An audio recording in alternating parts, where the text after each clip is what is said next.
Okay, we're studying probably, I don't know, the most famous Gentile, maybe aside from Luke.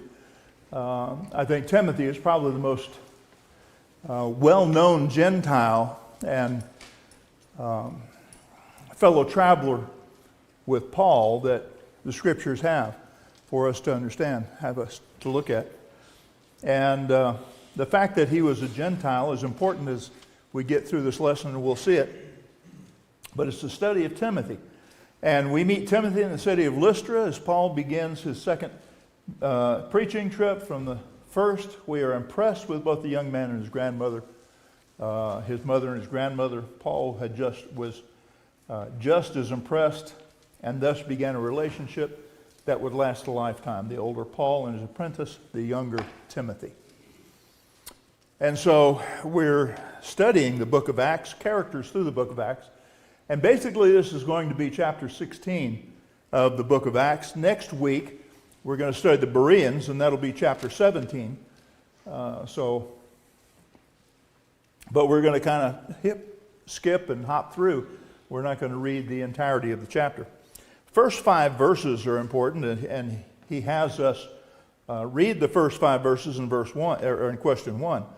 And he came also to Derbe and to Lystra, and behold, a certain disciple was there named Timothy, the son of a Jewish woman who was a believer, but his father was a Greek. And he was well spoken of by the brethren who were in Lystra and Iconium. Paul wanted this man to go with him, and he took him and circumcised him, because the Jews were in those parts, for they all knew that his father was a Greek. Now while they were passing through the cities, they were delivering the decrees which had been decided upon back in Acts chapter 15. The Jerusalem decrees had been drawn up, and he is now disseminating that by the apostles and the elders who were in Jerusalem for them to observe. So the churches were being strengthened in the faith and were being increased in number daily.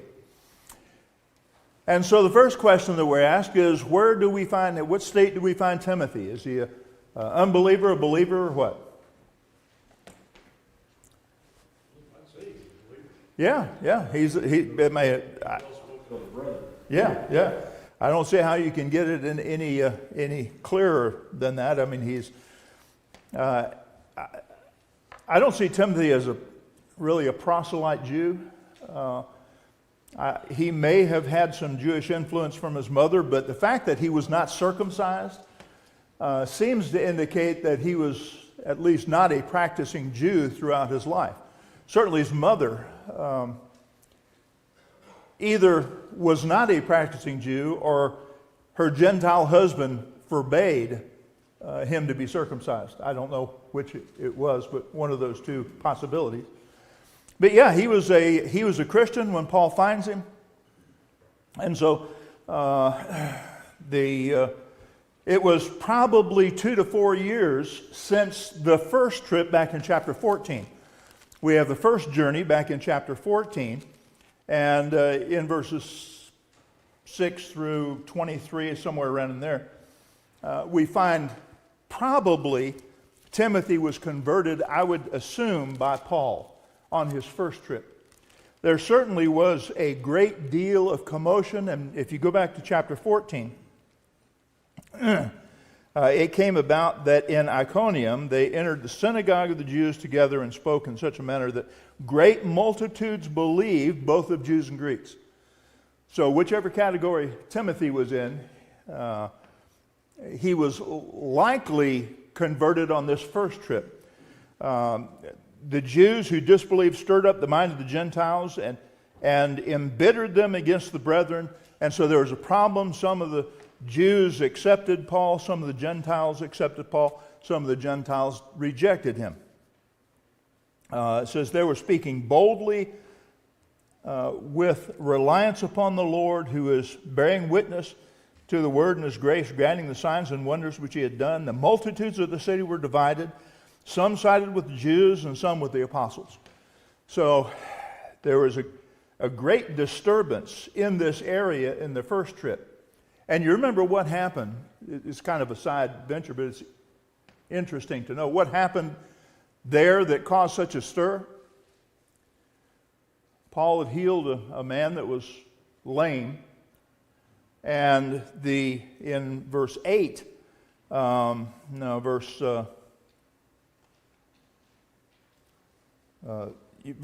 6, they became aware of it, and the cities of Lycaonia and Lystra and Derbe and the surrounding regions, they wanted to get rid of Paul.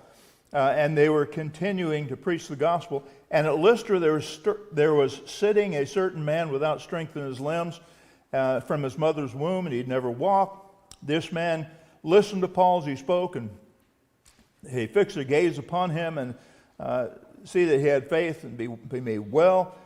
And with a loud voice, stand upright on your feet. And he leaped up and began to walk. And then the multitude saw this. And what Paul had done, they raised their voices, saying the Lycaonian language, the God have come like men and have come down to us. And so they wanted to offer sacrifices. They brought all kinds of bullocks in to the people, hoping that the people would join them in these sacrifices to these gods now as they were considering them. They called Paul Jupiter and Silas Zeus and Jupiter. No, the priests of Zeus. Whatever. I don't see it off the top of my head. But yeah, depending on which translation you're using. But there was a great stir in this, and great multitudes. And if you keep reading throughout this, and after they preached the gospel of that city in verse 21, they made many disciples and returned to Lystra and Iconium and to Antioch, strengthening the souls of the disciples, encouraging them to continue in the faith, and saying, through many tribulations we must enter the kingdom of God. That's after they tried to stone him, after they did stone him. And so it was probably on that first trip that Timothy was made a disciple, converted, assumed by Paul. Some have concluded that since the faith was in his grandmother and his mother, that he kind of was taught by them, and it could be, whichever way it is. Timothy is certainly a disciple as we come to him here in Acts chapter 16. And what was his family like? What was mother and dad? His mother was a Jewish woman. His dad was a Greek, right? So that becomes, I think, important. And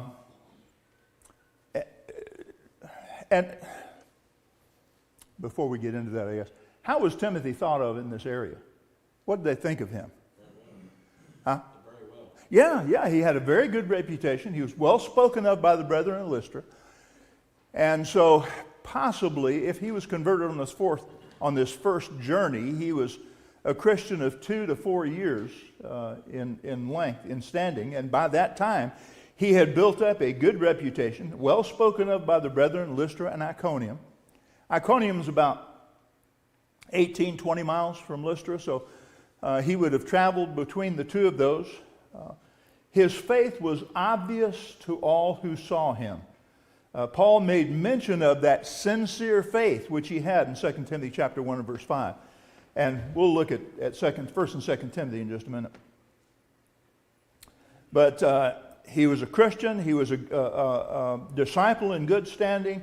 What sort of thing would give such a young man a particularly good reputation? What were some qualities that we might be able to say, especially as we look at the life of Timothy? What are some of the qualities that he might have had that would have given him such a good reputation? Tom? One, he was faithful. He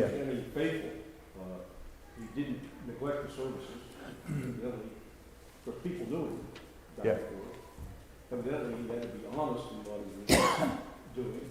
And he had probably already started teaching and admonishing and exhorting fellow Christians, and having some sort of Jewish background as well, he knew some of the, he knew the scriptures, because Paul talks about that in other places, that he had access to them from his youth. So evidently his parents, even though his mom married a Gentile, still knew the scriptures and what they had to say about it, and that added to his ability to, comprehend what was being said when Paul came through and teaching, and accept it and believe it. Yeah. And what would have been the Jewish response to a Jewish woman marrying a Gentile? We find other examples. Examples of it, but,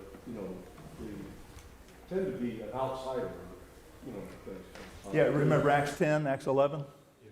But If you go back to the Old Testament, Uriah evidently was a Gentile, but Bathsheba was evidently a Jewish married to him. Yeah.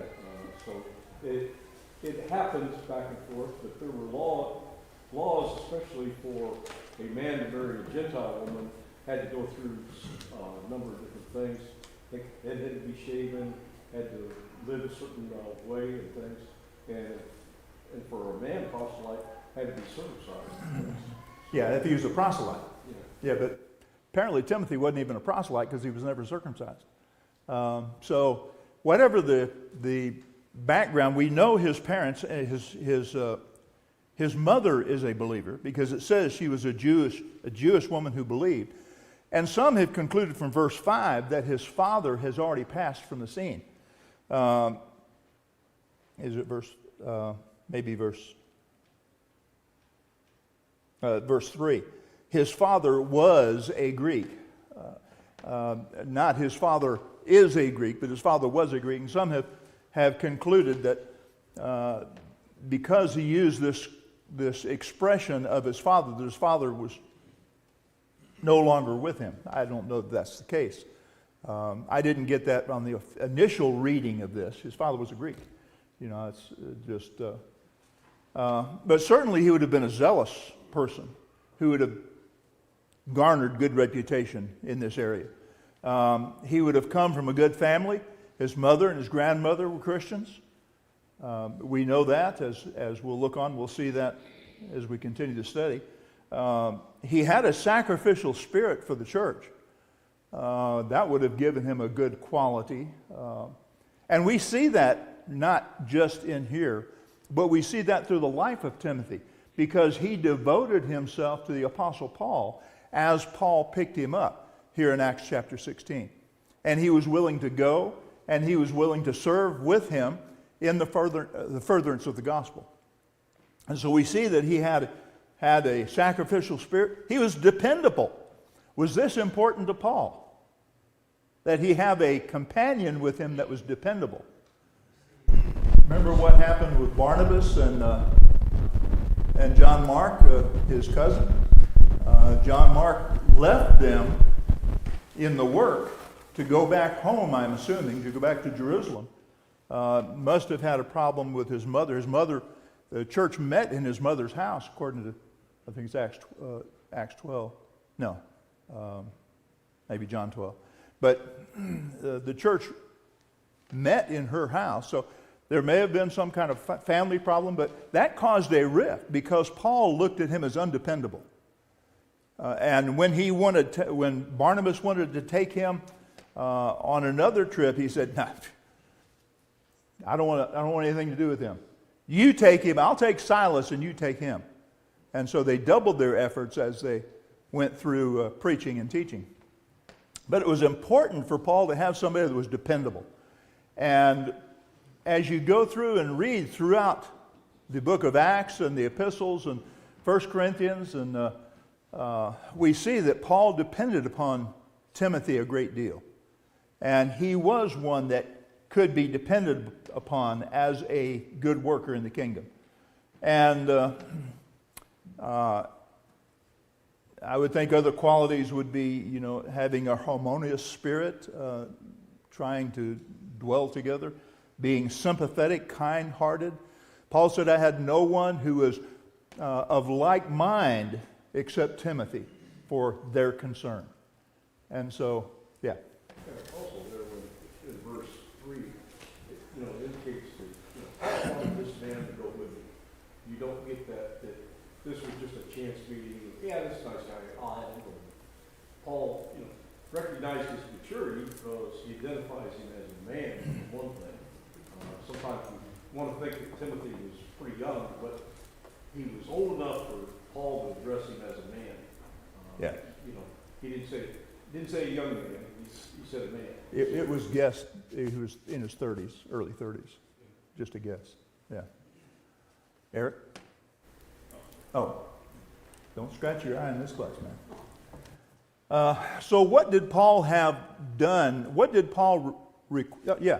Well, I was just going to make a comment about verse 3. So, under the new law, teaching about circumcision, Timothy wouldn't have had to have done that, but, Paul talked about being all things to all men, and so Timothy comes along here, and Paul says, everybody knows your background, and so Paul took and circumcised him because of the Jews, for they all knew that his father was a Greek. And so in order to be effective in his word, Paul said, I think it's a good idea for you to be circumcised, and Timothy went along with that. So to me, that's pretty impressive. He could have said, no, I don't have to do that now under this new law. Yeah. But in order to be able to convert those Jews, he knew that would be very beneficial.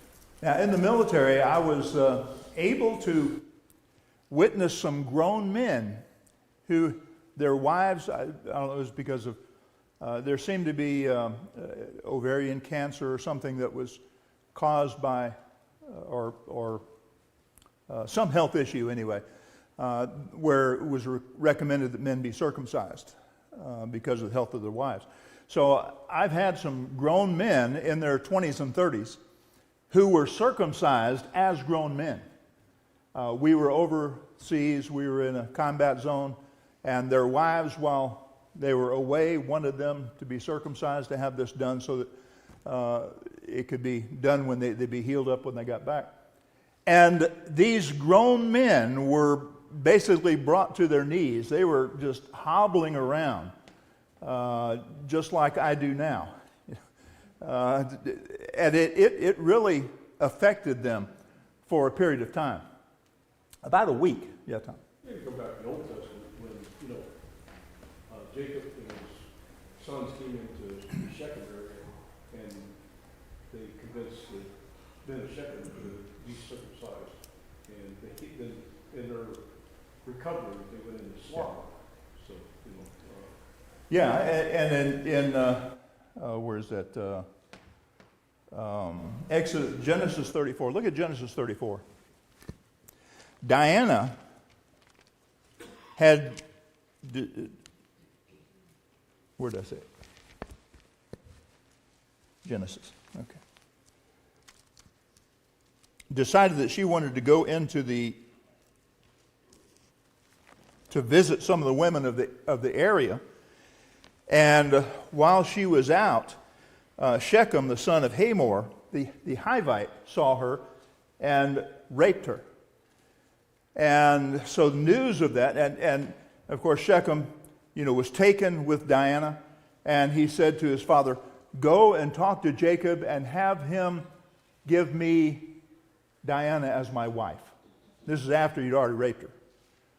And so his father hasn't come to him yet, but Jacob hears about it, and his sons were out in the field and they hear about it. And so they concoct this plan, and I think it was the sons who really came up with this plan. We're going to get them back, but we're going to take our time about it. You agree with Shechem to allow Diana to marry Shechem, to marry him. So Hamor came and they made this agreement. And we'll take your wives, and you can take our wives for your sons and for your children, and we'll take your wives, and we'll live one in the land. And the people, they thought this was great. The Hivites said, this is great. Yeah, we can get all of the property, all of the herds and stuff of the Jewish people. And they said, yeah, we'll agree to that. And so the third day, verses 22,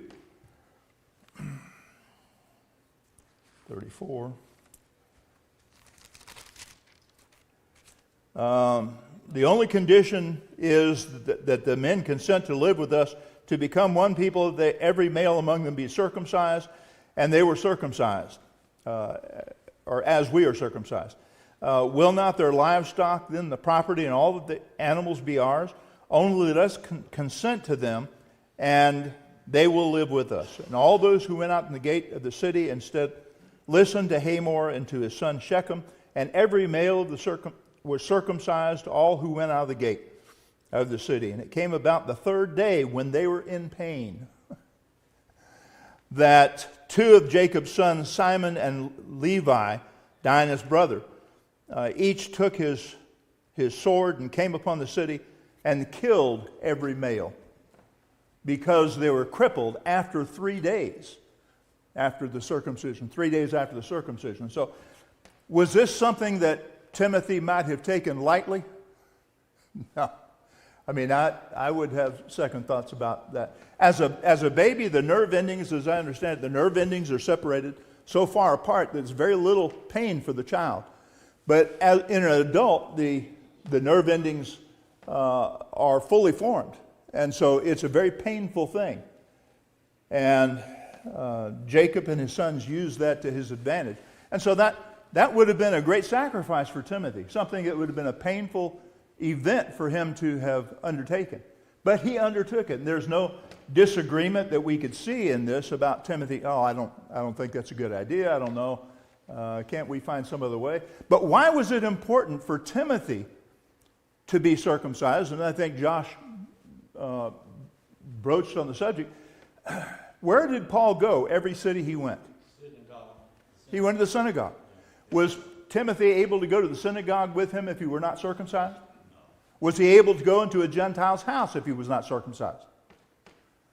No. Acts chapter 10, 11.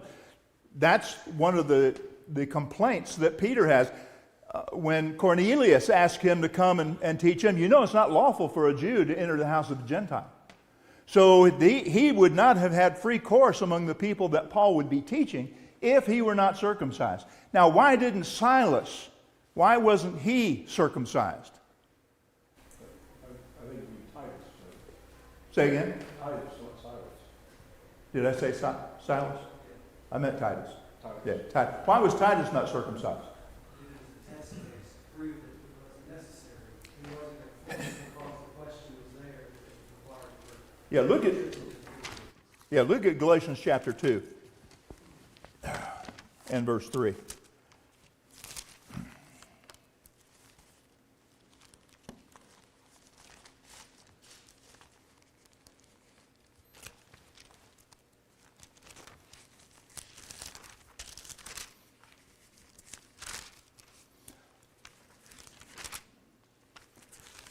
I'll get there eventually.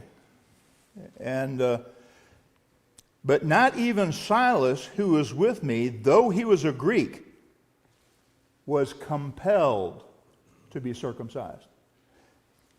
There was just a few years earlier, this event took place.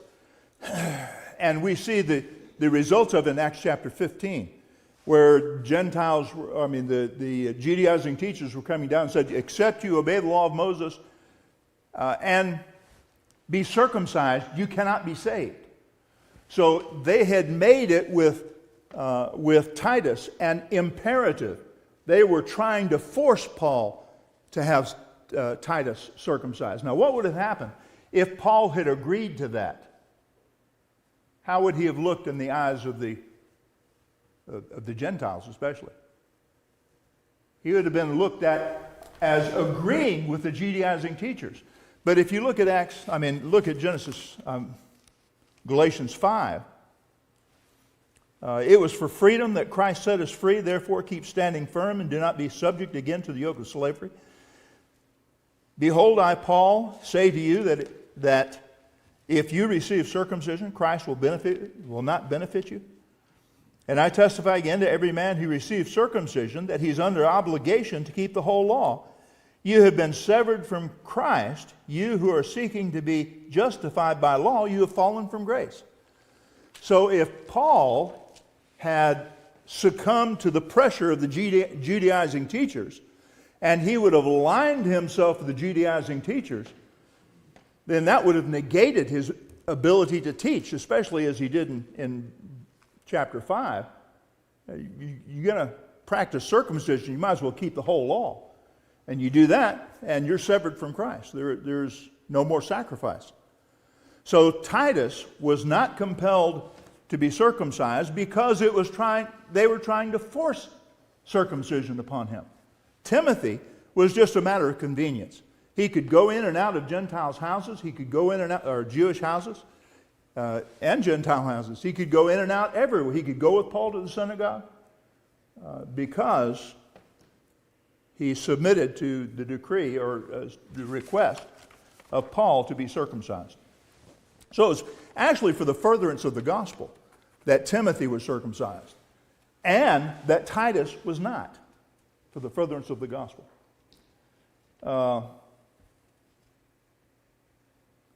Let's see.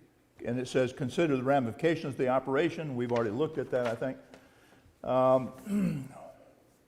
With what words does Paul refer to Timothy in Romans 16:21 and 1 Corinthians 16?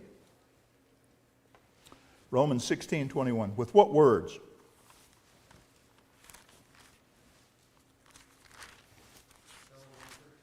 Say again?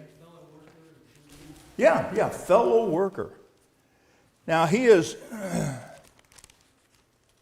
wouldn't you love to have Paul, the Apostle Paul, call you his fellow worker? I mean, that would be a badge of distinction. Timothy, my fellow worker, greets you, as do Lucius and Jason and Sopater and my kinsmen. And what was the other one? 1 Corinthians 16, I think it's verse 10 and 11.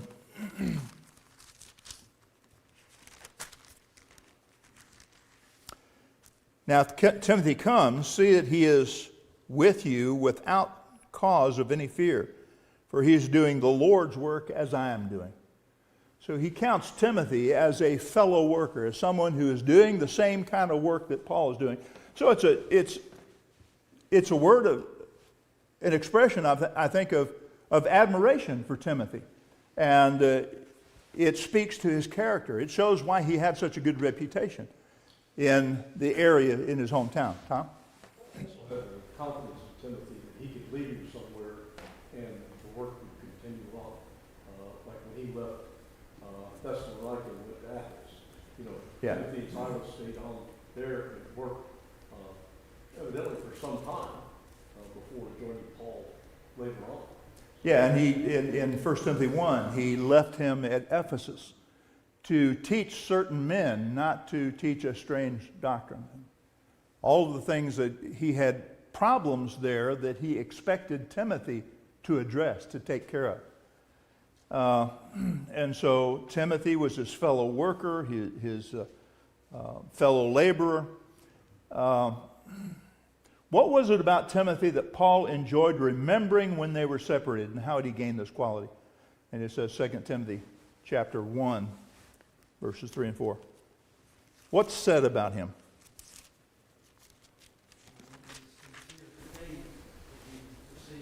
Say again?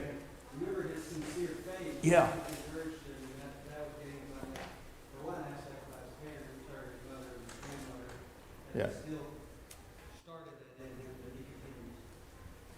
Yeah, he says, I thank God whom I serve with a clear conscience, the way my forefathers did, as I constantly remember you in my prayer day and night, or night and day, longing to see you even as I recall your tears, as it may be that I may be filled with joy.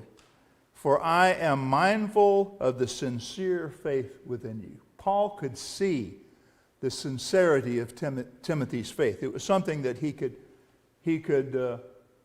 identify with him, which first dwelt in your grandmother Lois, or your grandmother Lois and your mother Eunice, and I am sure that it is in you as well. And it's this verse that has caused some to believe that he was actually converted by his parents, by his mother, his grandmother and his mother's influence, because it says, I'm mindful of the sincere faith within you, which first dwelt in your grandmother. So it's possible that his grandmother or his mother taught him the gospel, and but I think it's more likely that Paul was the one who taught him. Especially, what does he call Timothy here we're at 2 Timothy. Look at verse 2. To Timothy, my beloved son. And then in chapter 1 Timothy 1 and 1 Timothy chapter 2. In verse 2, Timothy, my true child in the faith. Verse 18, this command I entrust to you, Timothy, my son. So over and over again, he calls Timothy his true child or his son, which seems to indicate he doesn't seem to do that with Titus, although he had a close relationship with Titus as well. That language is not there with Titus. So that's kind of the conclusion that I get, that Paul, while he was on his first trip, was the one who is instrumental in converting Timothy. And over the last 2 to 4 years between the first and second trip, between that time and now the second trip, his faith has developed, and Paul can see the sincerity of that faith which dwelt in him.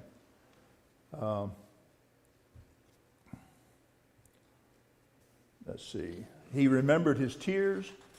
Somebody who is not dedicated to the work, who is not one who is dependable in the work. Are they going to shed tears over the work that's being done?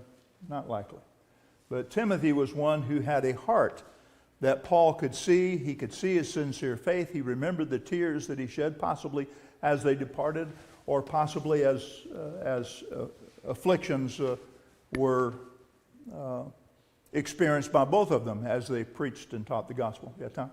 Also, I think having that Jewish background, was something Paul could go through and work with him, because when they went into the synagogues,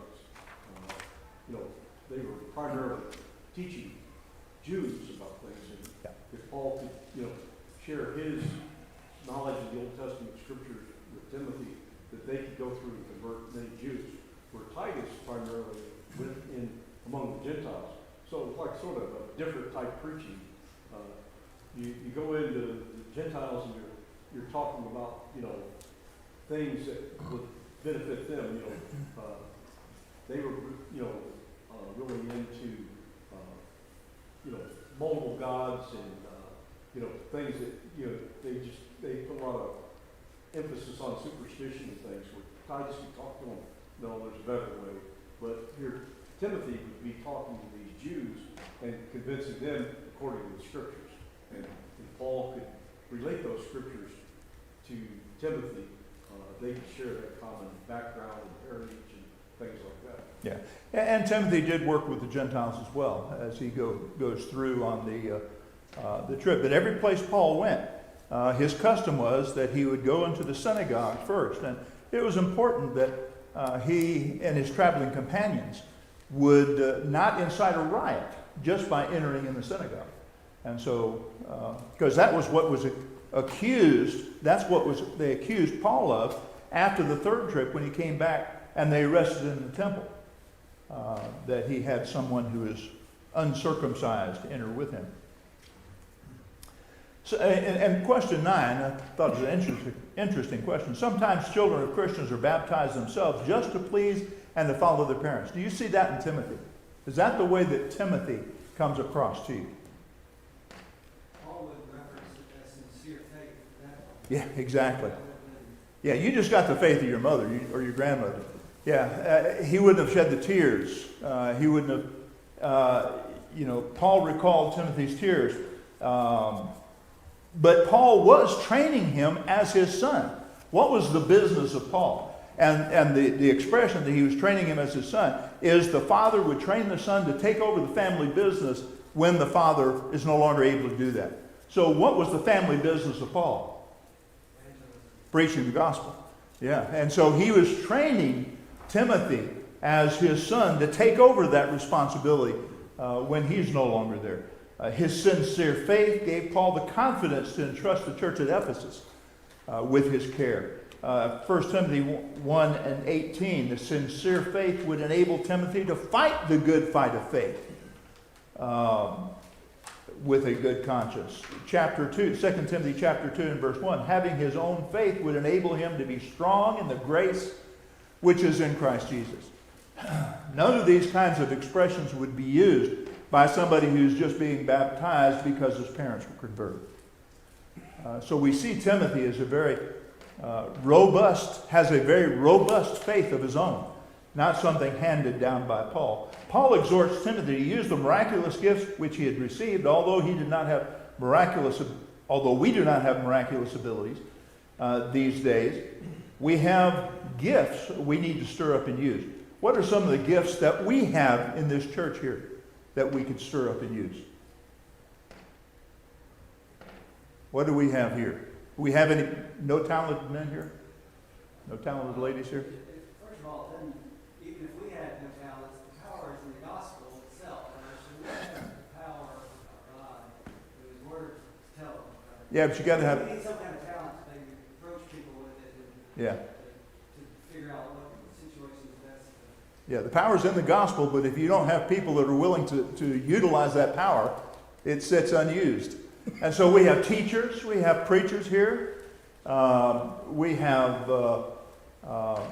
some who give up their time and their talents for the classrooms, to take care of the classrooms, to take care of the bulletin boards, to take care of the bread and the fruit of the vine, and all those things that need to have taken care of. Somebody taking care of the sound system, somebody taking care of security here.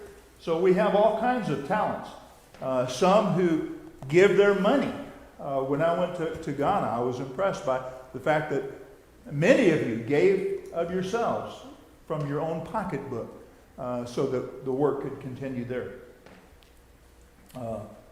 Some have suggested that Timothy was maybe a little timid in his work.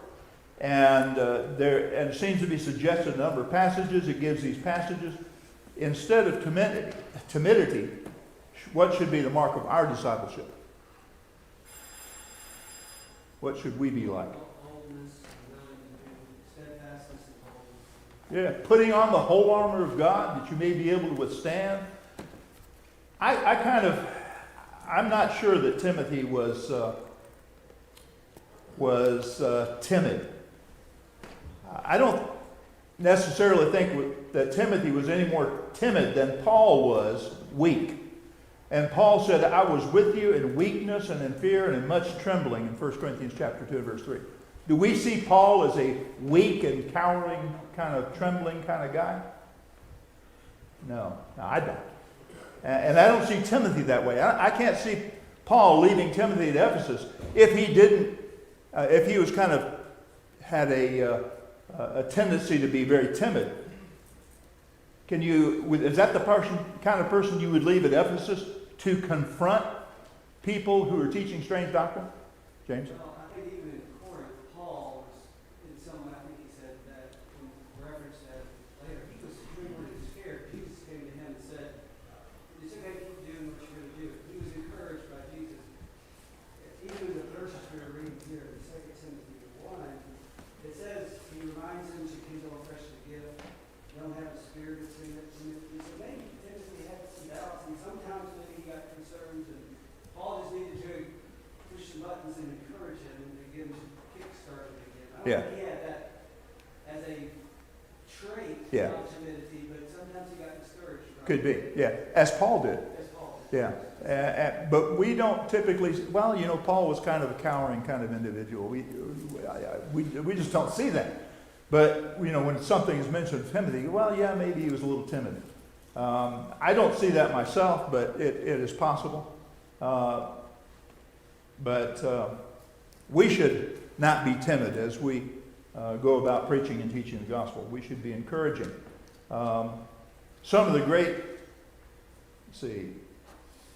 we learn something great about Timothy from Paul's letter to the Philippians. List the commendations the writer gives Timothy in these 5 verses. What are some? He is very encouraging, first of all. And he gives a very encouraging report to Paul. Paul says, I've got no one of kindred spirit who cares for them like you do, who cares for the brethren. So he is someone who is caring. He had proven worth. He had proven character. He served Paul in the furtherance of the gospel as a son would serve in the family business. So he had a lot of good qualities, a lot of good characteristics. What was Timothy's mission in Thessalonica? What was this timid Christian supposed to do? Go and encourage the brethren there and to strengthen them, to encourage them and to strengthen them. Again, something you don't think of a timid person being able to do. And finally, what type of person does it take to do this kind of work?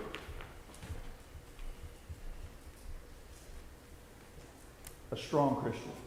Someone who's dedicated to the work. Someone who's zealous. Someone who has a serving quality about them, who wants to serve others. And someone who is wise enough to be able to confront people who are teaching strange doctrine in such a manner that they no longer have that opportunity to teach that strange doctrine. So we're out of time. I appreciate y'all's comments. And next week we'll look at the Bereans in